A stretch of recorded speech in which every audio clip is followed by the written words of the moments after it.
guys, 2025 is almost over. The last days of 2025 will not be missed.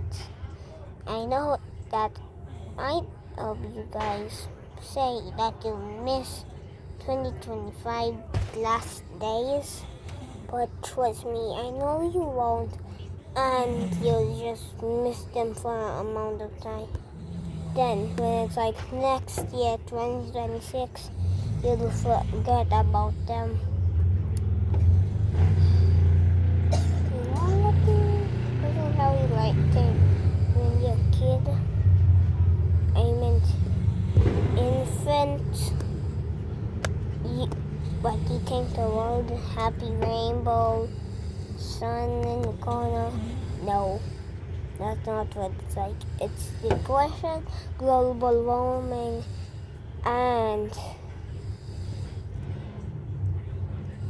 humanity making animals go extinct. And humanity just beats up to death. And extinction happens more now because of humanity.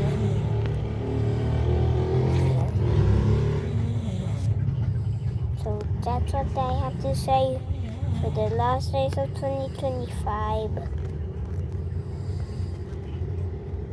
And 2025 has came to an end. It's ending in a few days. Will barely be missed.